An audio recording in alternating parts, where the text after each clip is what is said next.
नमस्कार, जय श्री राम आप सबको। जर्नवीर संदीप देव में आपका स्वागत है। मैं हूं आपका संदीप देव। वाल्मीकि रामायण में सुंदर कांड चल रहा है और मुझे लगता है अगले 4 एपिसोड में सुंदर कांड समाप्त हो जाएगा। सुंदरकांड सबसे सुंदर अध्याय है और यह हनुमान जी के वीरता और पराक्रम से भरा हुआ है। पिछले अंक में हमने देखा कि कैसे रावण की सेना का संहार करने के साथ साथ हनुमान जी ने उसके पुत्र अक्ष कुमार का भी वध कर दिया। अक्ष कुमार रावण और मंदोदरी का पुत्र था और बहुत वीर था, कम उम्र का था। हनुमान जी को दया भी आई कि कम उम्र का है, लेकिन वो आकाश में जाकर लड़ने लगा था, मायावी शक्ति जो है। और हनुमान जी ने सोचा कि यदि इसे हमने नहीं मारा तो ये मुझे समाप्त कर देगा, और इसलिए फिर हनुमान जी ने उसको पटक पटक के मार के उसकी सारी अस्थियों को तोड़ दिया। यह सूचना जब रावण तक पहुंची तो रावण हाहाकार करने लगा, चित्कार करने लगा। उसका एक पुत्र मारा गया था और वह बहुत व्याकुल हुआ। और व्याकुल होने के बाद उसने अपने सबसे प्रिय पुत्र इंद्रजीत की ओर देखा। तो आज के इस अंक में हम हनुमान जी और इंद्रजीत के बीच के युद्ध को देखेंगे। और इस युद्ध के बाद हनुमान जी को इंद्रजीत जब रावण के दरबार में ले जाता है, तब भी रावण के दरबार में हनुमान जी के पराक्रम को देखेंगे कि वो कैसे रावण को चुनौती दे रहे हैं। तो आरंभ करते हैं इस अंक का। रावण दरबार में बैठा है, घोर निराशा में है, और अब उसने अपने पुत्र इंद्रजीत की ओर देखा है। इंद्रजीत नाम से ही जैसा कि विदित है कि वह इंद्र को जीत चुका था और वो बहुत बलशाली था, रावण समान बलशाली। कई बार तो रावण से भी बड़ा बलशाली, रावण से भी बड़ा बलशाली। मेघनाथ उसका नाम था। जब उसने जन्म लिया था तो उसकी रुदन की आवाज मेघ के समान थी, तो उसका नाम मेघनाथ पड़ा। और जब देवताओं ने रावण को बंदी बनाया, परास्त हो रहा था, तब ये इंद्र को परास्त करके अपने पिता को मुक्त कराया था, तो इसलिए इसका नाम इंद्रजीत पड़ा। और जिस तरह से रावण, कुंभकर्ण और विभीषण, ये जो हम लोग कहते हैं कि रावण को शिव से इतने वरदान मिले थे, नहीं। वाल्मीकि रामायण में रावण को सारे वरदान मिले ब्रह्मा जी से। और शिव का मैंने आपको बताया था कि जब वो शिव के कैलाश को उखाड़ने गया था और शिव ने अपने अंगूठे से जब प्रेशर डाला तो जो चित्कार किया, उसमें उसने शिव स्तोत्रम का पाठ किया था अपने भय से। और नंदी ने तब कहा था कि तुम्हारा अंत होगा अब। तो सारे वरदान उसको मिले थे ब्रह्मा जी से, कुंभकर्ण को भी, विभीषण को भी और रावण को भी। तीनों भाई ने घनघोर तपस्या की थी। इंद्रजीत को भी सारा वरदान ब्रह्मा जी से प्राप्त था। ब्रह्मा जी यानी सृष्टि के रचयिता, प्रथम पुरुष हैं वो, तो उन्हीं से सारा वरदान मिला था। तो रावण कहता है कि हे पुत्र, तुमने ब्रह्मा जी को प्रसन्न करके अनेक अस्त्रों का ज्ञान प्राप्त किया, अस्त्रवेत्ता हो, शस्त्रधारियों में देवताओं और असुरों को शोक प्रदान करने वाले हो, तुमसे कोई जीत नहीं सकते, तुम बहुत पराक्रमी हो, इंद्र भी तुम्हारे सामने टिक नहीं सकते। पूरे तीनों लोक में तुम अकेले हो जो युद्ध से थकता नहीं है। वो युद्ध से थकता नहीं था, बड़ा मायावी था और उतना ही तपस्वी था। वो तपोबल से उसने सब अर्जित किया था, तो युद्ध से कभी थकता नहीं था। बाहुबल तो था, पर तपोबल यानी तपस्या से उसने सब जीत लिया था। वो घनघोर था, दुर्धर्ष था, तो रावण उसकी प्रशंसा कर रहा है और कह रहा है कि जो तुम्हारा तपबल है, तुम्हारा जो पराक्रम है, अस्त्र शस्त्र चलाने में निपुणता है, वो मेरे ही समान है और तुम्हें कभी भी युद्ध में विषाद नहीं होता, दुख नहीं होता कि परास्त हो रहे हैं या परास्त हो जाएंगे। आत्मबल तुम्हारा इतना प्रबल है कि तुम्हें कोई परास्त कर ही नहीं सकता। देखो तो सही, किंकर नाम वाले सारे समस्त राक्षस मार दिए गए, 80,000 का समूल नाश हनुमान जी ने कर दिया। उसके बाद जम्मू माली के पुत्र को भेजा, उसको भी खत्म कर दिया हनुमान जी ने। फिर अपने मंत्री के 7 वीर पुत्रों को भेजा, उसको भी हनुमान जी ने खत्म कर दिया। फिर 5 सेनापति गए, उसको भी हनुमान जी ने खत्म कर दिया। और उसके बाद पूरी सेना का नाश करने के बाद उनके प्रिय पुत्र अक्ष कुमार को भी खत्म कर दिया। तो यह कोई साधारण वानर नहीं है। इसलिए तुम जो है अगर जाओ तो एक बार अपने बल और पराक्रम का विचार कर लो। अब ये जो आया ना, विचार कर लो, ये रावण हिला हुआ है इसलिए आया। जो इंद्रजीत को कोई हरा नहीं सकता, परास्त नहीं कर सकता, उसके लिए भी रावण कह रहा है कि एक बार पुत्र तुमने ये देख लिया है वो कैसा दुर्धर्ष वानर है, तो तुम युद्ध में जाना चाहते हो, ये तुम विचार कर लो। पहले इतने लोग मारे जा चुके हैं, सेना का संहार हो चुका है, तुम अपने बल पर विचार करो और अपनी शक्ति के अनुसार ही उद्योग करो। यानी रावण हिला हुआ है कि कहीं अब एक पुत्र अभी भी मरा है, इतने सेना का संहार कर दिया हनुमान जी ने, 80,000, उसके बाद की सेना, लाखों की सेना कुछ घंटों में मार दिया, तो हिलना स्वाभाविक था उसका, वो हिला हुआ था। तो इसलिए पुत्र को कहा था तुम विचार कर लो। पहले तो उसका आत्मबल बढ़ाता है कि तुम्हारे समान कोई नहीं है, फिर कहता लेकिन फिर भी तुम विचार कर लो, यानी उसका कॉन्फिडेंस रावण का हिल चुका है हनुमान जी के पराक्रम को देखकर। और फिर कहते हैं काम करो। फिर रावण फिर एक और साइकोलॉजी का उपयोग करता है, कहता है हे वीरवर, तुम्हें अपने साथ सेना नहीं ले जानी चाहिए। अब क्या होता है कि जब वो सेना का संहार कर रहा है, शत्रु हनुमान जी कर रहे हैं, तो सेना के बचाने में इंद्रजीत का दिमाग लग जाएगा, ध्यान लग जाएगा। तो कह रहे हैं, रावण कह रहा है कि तुम अपने साथ सेना मत ले जाओ, या तो वो मारी जाएंगी या भागेंगी, क्योंकि हनुमान के सामने तो अब सेना टिक नहीं रही। तो तुमको जो जाना है वो अकेला जाओ, ताकि फोकस्ड रहो पूरा हनुमान पे, और हनुमान बाकी सेना का संहार भी बच जाए, क्योंकि सेना का संहार करेगा, वो किसी के कंट्रोल से बाहर है, ये कुछ अलग ही बानर है, रावण कह रहा है। और तुम जो बड़े वज्र अगर चाहोगे कि ले जाओ, इंद्र जैसा वज्र का भी प्रयोग करना चाहोगे, तो वो भी निष्फल है पुत्र, क्योंकि वायुपुत्र हनुमान की गति और उसकी शक्ति के माप तौल की कोई सीमा अब नहीं मुझे समझ में आ रही। रावण डर चुका है कि अपने तुम विवेक से काम करो, अपनी शक्ति को था के जाओ, सेना ले जाने का मतलब नहीं है, साफ कर देगा वो। और कितने बड़े दुर्धर्ष अस्त्र शस्त्र ले जाओगे, उसकी शक्ति का माप ही नहीं है, वो शक्ति भी उस पर काम नहीं करेगा। वह जो अग्नि के समान तेजस्वी वानर है, उसको किसी तरह से मारा नहीं जा सकता। ये बात तो अब मुझे दिख रहा है कि वो मारा तो उसको नहीं जा सकता। इसलिए थोड़ा सोच विचार करके जाओ, इंद्रजीत को रावण कह रहा है। और अपने चित्त को एकाग्र करो और सावधान रहो। अब यानी जो योग वशिष्ठ में कहा गया कि आपका संकल्प ही आपकी, ये पूरा ब्रह्मांड आपके संकल्प में समाया है। तो अब कह रहा कि अपने आत्मबल को मजबूत करो और अपनी शक्ति को एकाग्र करो, चित्त को एकाग्र करो, अपने धनुष पर विश्वास रखो, तो ही जीत मिल सकती है, ऐसे नहीं। हे वीर, मैं तुम्हें एक ऐसे संकट में भेज रहा हूं जहां भेजना उचित नहीं है, क्योंकि मैं तुमसे सबसे ज्यादा प्रेम करता हूं। उस संकट में नहीं भेजा जा सकता, परंतु राजनीति और क्षत्रिय धर्म यही कहता है। अब यहां क्षत्रिय धर्म आया है, जबकि रावण क्या है? ब्रह्म राक्षस, वो क्षत्रिय नहीं है।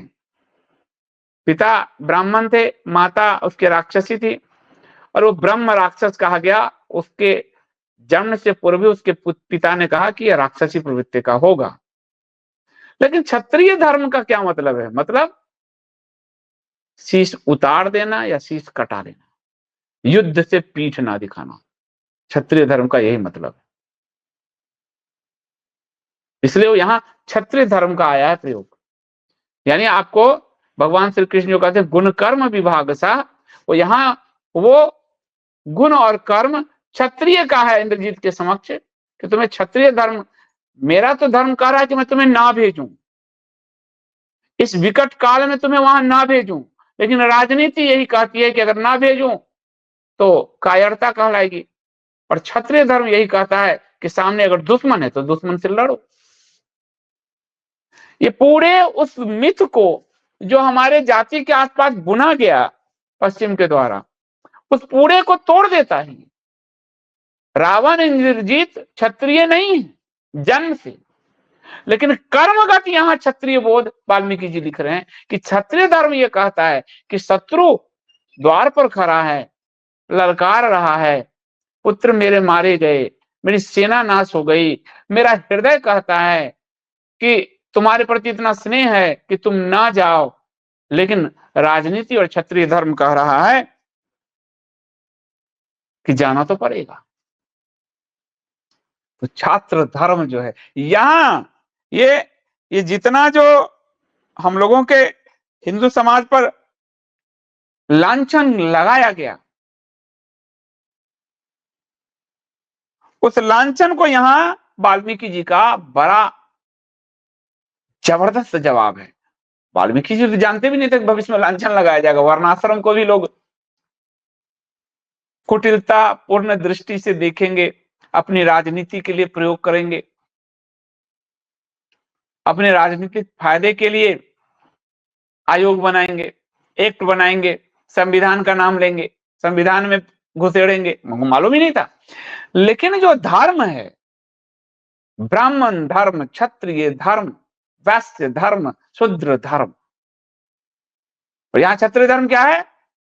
शत्रु का हर हाल में सामना करना, चाहे वीर गति को मिल जाए, ये क्षत्रिय धर्म है।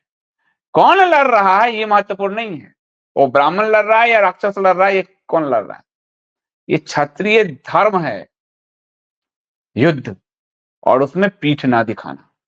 तो ये भगवान श्री कृष्ण जो द्वापर में कह गए चतुर्वर्णम मया सृष्टम गुण कर्म विभागसा, यह जो गुण और कर्म है ये यहां प्रकट हो रहा है। और ना सिर्फ पंचमक्कारवादी बल्कि परंपरावादियों ने भी लोगों को इस चीज के बारे में नहीं बताया कि ये जो है वर्णाश्रम धर्म, ये गुण है, उस गुण और कर्म से जन्म मिलते हैं। उस जन्म में रहकर यदि गुण और कर्म पतित वाले हैं तो फिर पतित हैं आप चाहे कहीं किसी कहीं भी जन्म लें, और उस जन्म में कुछ और भी हैं, लेकिन गुण कर्म कहीं और आपने अडॉप्ट किया है तो आप वो हो जाते हैं। ये रावण जो मेघनाथ को कह रहा है, इंद्रजीत को कह रहा है, वो यहाँ यही कह रहा है कि हे पुत्र, मैं तुम्हें ऐसे संकट में भेज रहा हूं, यद्यपि यह उचित नहीं है, तथापि मेरा यह विचार राजनीति और क्षत्रिय धर्म के अनुकूल है। और रावण और इंद्रजीत क्षत्रिय तो है, तो समझिए भारत की प्रज्ञा ने, भारत के धर्मशास्त्रों ने वर्णाश्रम धर्म को कैसे बनाया है। वो हमारे गुण कर्म आधारित हैं और उसी से जन्म मिलता है और उसी अनुरूप कर्म करना पड़ता है। सब चक्रीय हैं, सब जन्म भी आपके उस गुण कर्म के कारण मिलता है, और उस जन्म में यदि आप उसी गुण कर्म के आगे बढ़ते हो तो आप अपने वर्ण के अनुसार बढ़ते हो। यदि आप गुण कर्म को छोड़कर किसी और चीज को अडेप्ट कर लेते हो, किसी और के गुण कर्म को, तो आप वो हो जाते हो। ये साफ है। अपने पिता की परिक्रमा की उसने, वो पितृभक्त था, कहा पिता महाराज मैं जाऊंगा और मैं उससे सबक सिखाऊंगा, और पिता के सिंहासन को उसने पिता की परिक्रमा की। कैसे वो पुत्र, इसलिए युद्ध में वो राम जी और लक्ष्मण जी पर भी कई बार भारी पड़ा, वो पिता की परिक्रमा, माता पिता देवता कहे गए चाहे कौन हो, तो रावण की परिक्रमा की उसने, और फिर वो वहां से चला। सारे सभासदों ने इंद्रजीत की जय, मेघनाथ की जय के नारे लगाए, उसके अंदर उसके आत्मबल को और प्रज्वलित किया। आपके आसपास के लोग आत्मबल को आपके बढ़ाते हैं, तो समझिए कि आपकी विजय निश्चित है। फिर और रावण के यहां रथों के प्रकार आपको दिखेंगे। घोड़े रथ को जोत रहे हैं, गधे रथ को जोत रहे हैं, लेकिन इंद्रजीत का रथ 4 सिंह जोत रहे थे। सिंह शेर जो हैं, बब्बर शेर जो अब विलुप्त हो रहे हैं, इंद्रजीत के रथ को वो शेर चलाते थे। 4 शेर के रथ पर वो आरूढ़ था। खुद रावण भी गधे वाले रथ पर था। जामुमाली का पुत्र भी जो है वो गधा रथ पे था, ये शेर के रथ पे चलता था। इसके रथ को 4 शेर खींचते थे। फिर वो निकला, हर्ष के साथ निकला। भयानक तरीके से पशु आर्तनाद करने लगे। इंद्रजीत बहुत मुश्किल से युद्ध के लिए निकलता था, क्योंकि वो निकला तो मतलब आखिरी समय चल रहा है और जीत के आएगा। राक्षस सब निकल गए बाहर, पशु जो जंगल के आर्तनाद करने लगे कि अब घनघोर युद्ध होने वाला है। नाग, यक्ष, महर्षि, नक्षत्र मंडल में जितने भी सिद्धगण विचरण करते थे, सभी खड़े होकर देखने लग गए। पक्षी सब रुक गए पूरे।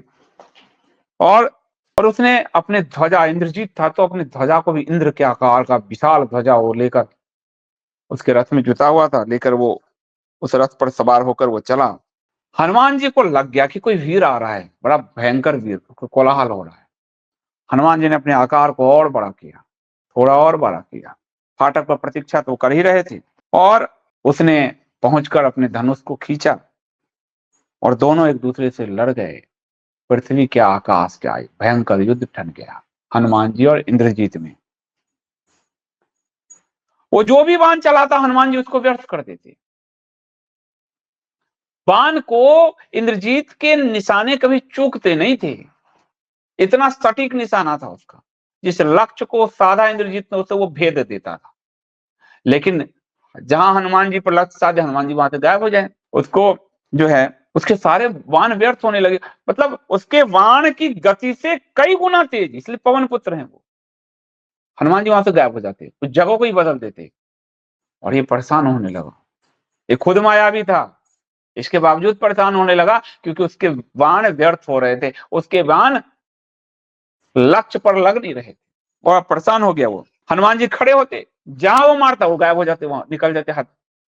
तो उसका बाण निष्फल हो रहा था, वो बड़ा बेचैन हो गया कि ऐसे तो युद्ध हम हार जाएंगे, बड़ा मुश्किल है, मेरा एक भी बाण नहीं लग रहा उसको। भयंकर युद्ध होने लगा।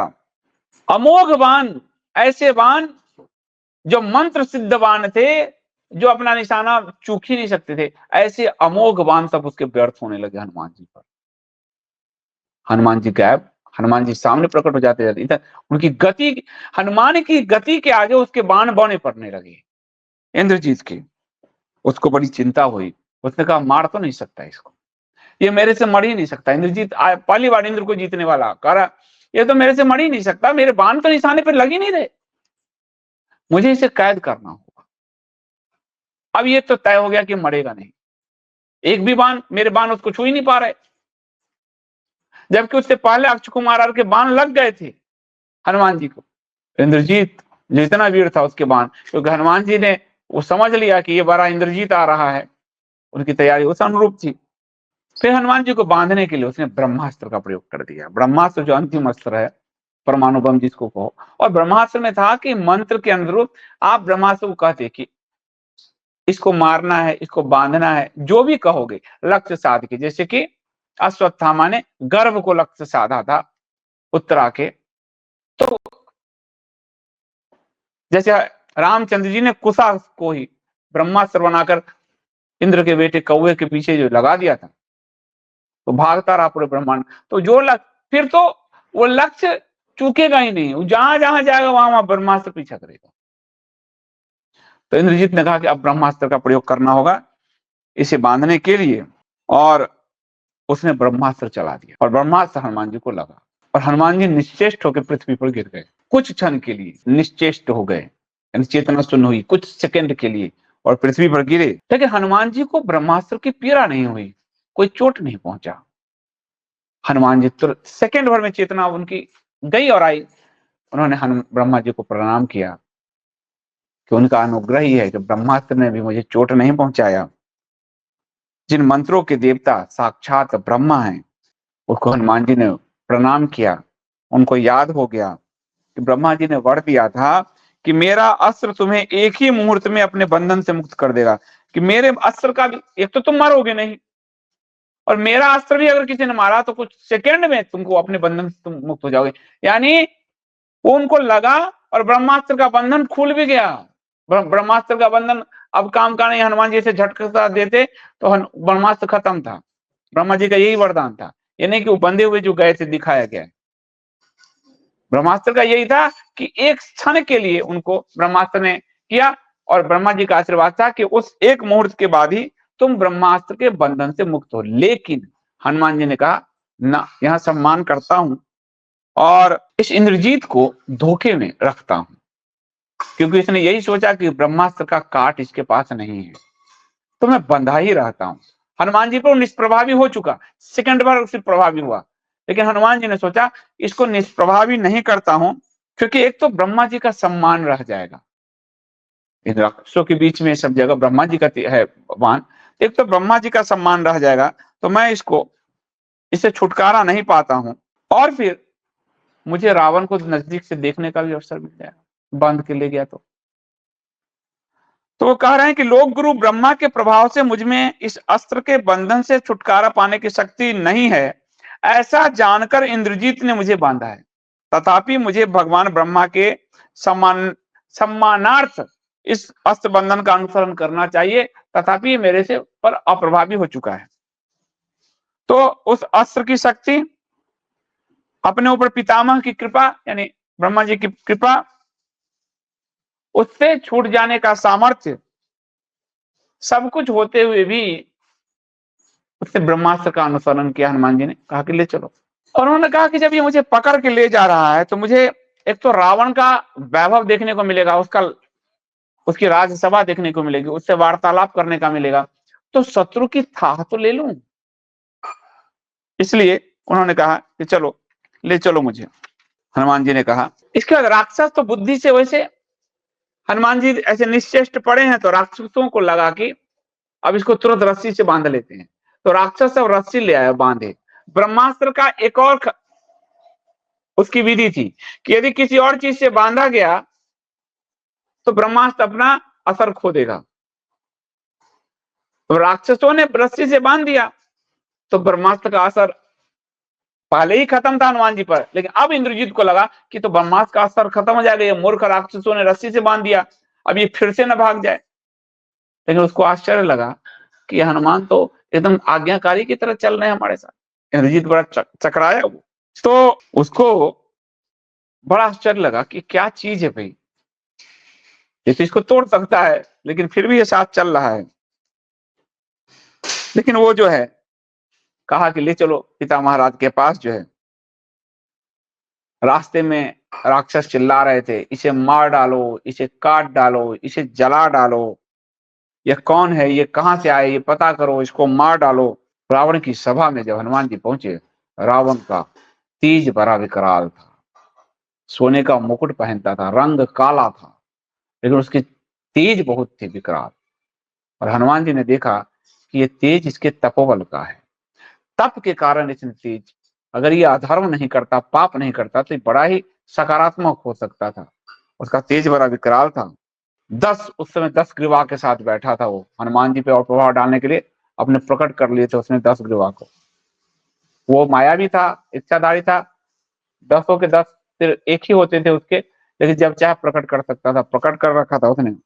वहां पहुंचे, रेशमी वस्त्र, उसमें रेशम था, रेशमी वस्त्र पहन रखा था उसने, पूरे शरीर पर सोने के आभूषण थे, लाल रंग का चंदन लगा रखा था उसने, उसकी आंखें क्रोध से लाल और विशाल थी, बड़ी बड़ी होठ थे उसके, बड़ी बड़ी दाढ़ें थी उसकी, 10 मस्तक उसके निकले हुए थे, सुशोभित था, कोयले की भांति काला शरीर था, तब भी वो तेजशाली दिख रहा था।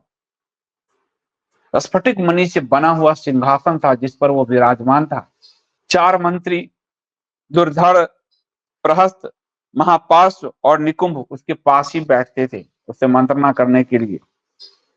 तेज सूर्य के समान तेजस्वी तेज दिख रहा था। हनुमान जी कुछ पल उसके रूप पर मोहित हो गए और कहे, यह राक्षस कैसा अद्भुत है, कैसा अनोखा धैर्य है, कैसा अनुपम शक्ति है, कैसा इसका तेज है, पूरे राजोचित लक्षण से युक्त है। यदि इसमें प्रबल अधर्म न होता तो यह राक्षस राज रावण इंद्र सहित संपूर्ण देव लोगों का संरक्षक हो सकता था। यह इतना वैभवशाली था, विशाल था कि हनुमान जी ने कहा यदि अधर्मी नहीं होता तो ये पूरे लोकों का संरक्षक हो सकता था। ये इतना बलशाली है, इतना तेज इसके चेहरे पर है, तपोबल तप से जो इसने अर्जित किया है वो कांति इसके चेहरे से झलक रही है। और लेकिन ये निष्ठुर कर्म, इसके अधर्म पाप कर्म के कारण इसने देवता दानवों सहित संपूर्ण लोगों को भयभीत कर रखा है। यह यदि कुपित हो जाए तो संसार में प्रलय मचा सकता है, ऐसा ये बलशाली है। हनुमान जी ने मन ही मन विचार किया। और इधर रावण हनुमान जी को देख के सोच रहा है, बूढ़ी बूढ़ी आंखें हनुमान जी की, कि कहीं नंदी जी तो नहीं पधार गए मुझे मारने के लिए। नंदी ने दिया था श्राप, तू तो मरेगा, जब ये कैलाश पर्वत को उठाने का प्रयास कर रहा था। और नंदी ने कहा तो बानरों के हाथों मारा जाएगा, तुम्हारा वैभव सब बानर ही छीनेंगे। तो रावण को अपना श्राप याद आ गया कि कहीं नंदी महाराज तो नहीं आ गए ये मुझे मारने के लिए। मैंने उनका उपहास किया था, तब उन्होंने कहा था ये पशु ही तुम्हारे मौत के कारण बनेंगे। तो रावण सोचते हुए प्रहस्त बैठा था बगल में, उससे पूछा कि अमात्य जरा पूछो ये है कौन, इसका परिचय क्या है, ये कुछ तो अपने बारे में बताए, ये कैसे मेरी इस दुर्जयपुरी में कैसे प्रवेश कर गया ये। प्रहस्त ने कहा हनुमान जी को, हे वानर तुम मत घबराओ, धैर्य रखो, तुम्हारा भला होगा, तुम्हें डरने की आवश्यकता नहीं है। सच सच बताओ तुम्हें भेजा किसने है, तुम्हें कोई नुकसान यहाँ नहीं पहुंचेगा, एक खरोच भी नहीं आएगा, मैं कह रहा हूं। यहाँ छोड़ दिए जाओगे यदि सच बोलोगे। तुम्हें इंद्र ने भेजा है,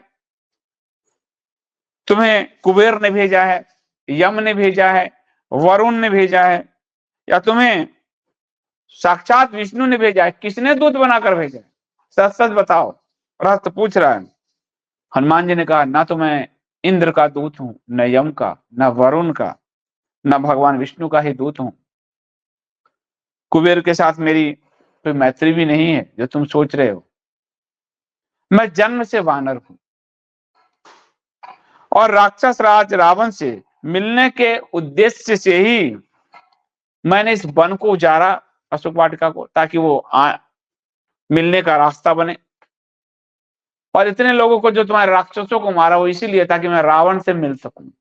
और मैंने ऐसे नहीं मारा, मैंने अपने शरीर की रक्षा के लिए मारा। वो सब मुझ पर आक्रमण करने आए तब मारा है, मैंने पहल नहीं की है, पहल तुम्हारी ओर से हुआ है। और सुन लो, देवता अथवा असुर मुझे किसी अस्त्र या पास से बांध नहीं सकते। तुम जो सोच रहे होगे कि मैं बंद क्या गया हूं, इस बात को सुन लो कि असुर राक्षस छोड़ दो, देवता भी मुझे किसी पास से बांध नहीं सकते। ये इस बारे में ब्रह्मा जी का वरदान है मुझे। मैं तो इस राक्षस राज को देखने की इच्छा से चला आया, बंद कर चला आया। ब्रह्मास्त्र से बंध रहना मैंने स्वीकार कर लिया है। यद्यपि मैं इस अस्त्र से मुक्त हूं, फिर भी ये राक्षस सोचते हैं कि मुझे बांध कर लाए। मुझ पर कोई प्रभाव नहीं है इस अस्त्र का। सुन लो कि मैं रघुनाथ जी का दूत हूं। तुम पूछ रहे हो ना कि किसका दूत हूं, तो मैं अयोध्या के राजा दशरथ के पुत्र रघुनाथ जी का दूत हूं और वानर राज सुग्रीव का संदेश लेकर आया हूं। तुम्हारा कुशल क्षेम पूछा है सुग्रीव जी ने, हनुमान जी ने कहा।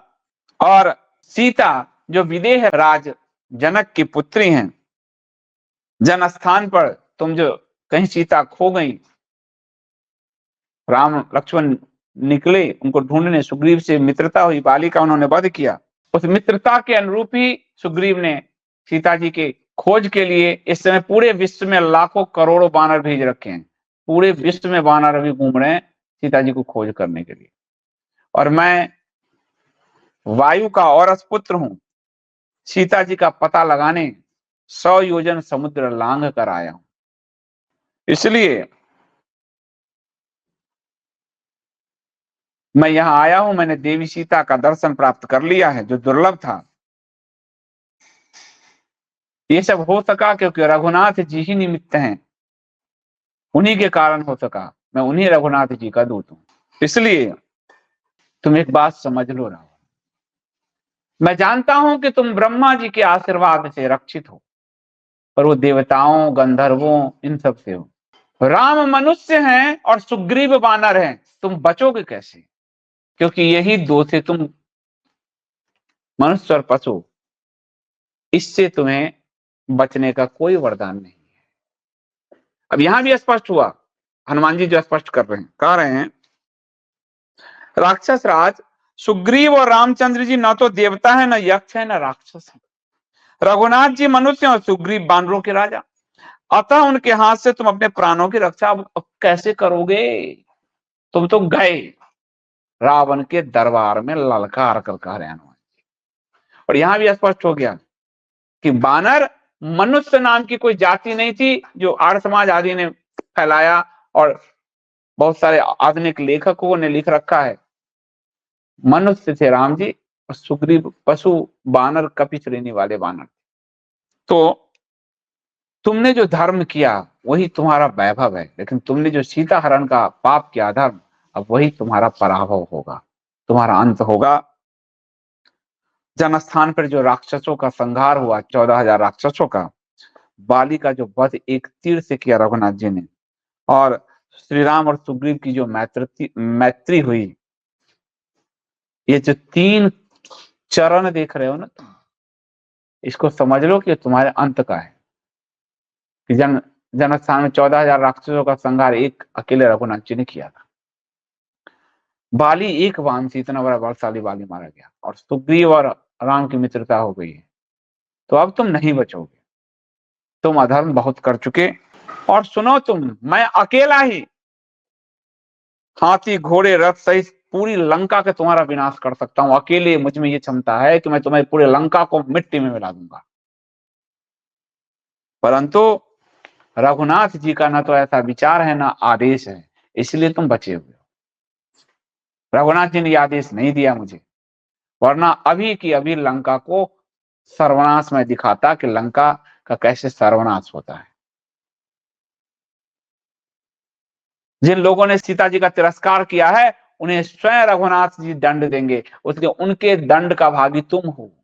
मैं तुम्हें अभी नहीं मार सकता, उनके दंड का भागी तुम्हें ही होना है। रामचंद्र जी ने जो प्रतिज्ञा की है उसे वो पूरा करेंगे। भगवान श्री राम का अपराध करके जब इंद्र सुख नहीं पा सकता, तो तुम जैसे साधारण लोगों की क्या बात करो। हनुमान जी कह रहे हैं, जिन्हें तुम सीता के नाम से जानते हो, वो संपूर्ण लंका का विनाश करने वाली काल रात्रि है, ये समझ लो। तुम्हारे लंका का विनाश वो बैठी है अशोक वाटिका में, तुम्हारा विनाश होगा। सीता के का शरीर धारण करके साक्षात काल का फांस आ चुका है, उस काल के फांस से बचो और रघुनाथ जी को सीता जी लौटा दो। यह जो ऊंची ऊंची अट्टालिकाएं दिख रही है, यह जो वैभवपूर्ण लंका दिख रहा है, वो सभी भस्म होने वाली है। रावण, चेतावनी दे रहा हूं तुम्हें, समय पर सीता जी को लौटा दो, अन्यथा विनाश के लिए तैयार रहो। समूची लंका में मौत का तांडव होगा। एक एक बच्चे, मंत्री, कुटुंबीजन, भाई, पुत्र, स्त्रियां, कोई भी सुख भोग के लिए नहीं रहेगी। मौत का तांडव होगा यहां लंका में। इसलिए मैं श्री भगवान श्री राम का दास हूं, दूत हूं, वानर हूं। मेरी बात सुनो। रामचंद्र जी, अब यहां पर रामचंद्र जी का विष्णु रूप का वर्णन हो रहा है। श्री रामचंद्र जी चराचर प्राणियों सहित संपूर्ण लोगों का संहार करके फिर उनका नए सिरे से निर्माण करने की शक्ति रखते हैं। ये तो सिर्फ आदि विष्णु में ही है। यहां स्पष्ट कर रहे हैं वाल्मीकि जी कि विष्णु की शक्ति से और कौन लैस हो सकता है, स्वयं विष्णु। और श्री राम श्री विष्णु के तुल्य पराक्रमी हैं, यहाँ कह रहे हैं हनुमान। सीधे विष्णु नहीं कहा जा सकता, क्योंकि फिर रावण का वध नहीं होगा। रावण को तो मनुष्य मार सकता है या पशु मार सकते हैं। तो वो कह रहे हैं वो विष्णु तुल्य हैं, पराक्रमी हैं, पूरे सृष्टि को कितनी बार बना के कितनी बार बिगाड़ सकते हैं, खत्म कर सकते हैं। इसलिए हे निशाचर राज, श्री रामचंद्र जी तीनों लोकों के स्वामी हैं, इस बात को समझो। उनके सामने देवता, दैत्य, गंधर्व, विद्याधर, नाग, यक्ष कोई नहीं टिक सकता। चार मुखों वाले स्वयंभू ब्रह्मा, तीन नेत्रों वाले त्रिपुर नाशक रुद्र, अथवा देवताओं के स्वामी इंद्र भी समरांगन में रघुनाथ जी के सामने नहीं ठहर सकते। अब इससे बड़ा स्पष्ट क्या लिखें वाल्मीकि जी के, वो स्वयं विष्णु है कि न ब्रह्मा उनके सामने टिक सकते हैं, न रुद्र शिव टिक सकते हैं जिन्होंने त्रिपुरासुर का वध किया, और न देवता के राजा इंद्र टिक सकते हैं। तुम क्या टिकोगे? तुम्हारा अंत तो निश्चित है। रावण पागल हो गया और रावण ने कहा, इस मरकट को, इस कपि को अभी मौत की सजा दो, अभी इसे मौत के घाट उतारो। तो आज 51 सर्ग समाप्त हुआ। अगले अंक में हम लंका दहन देखेंगे, हनुमान जी ने कैसे लंका दहन किया। हनुमान जी की वीरता से ओतप्रोत यह सुंदर कांड है। सुंदर कांड कहते हैं जहां पाठ होता है, हनुमान जी स्वयं पधार जाते हैं। हनुमान जी के अतुलित पराक्रम, शौर्य, वीर की गाथा, यह सुंदर कांड है। तो आज के लिए इतना ही। आप सबको मैंने बताया कि मंगलवार, गुरुवार और शनिवार, ये 3 दिन जो है आपको रामायण मिला करेगा JWSD पर, जर्नलिस्ट संदीप देव पर, और बाकी के 3 दिन जो हैं वो इंडिया स्पीक्स डेली या फिर JWSD दोनों पर आपको इतिहास और धर्म संबंधित कुछ श्रृंखला रिकॉर्डेड मिलेगी।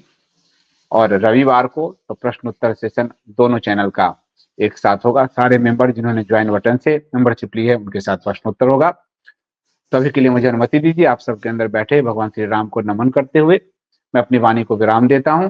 आप सबको शुभ रात्रि। मिलते हैं अगले एपिसोड में, तब तक के लिए अनुमति दीजिए। जय श्री राम।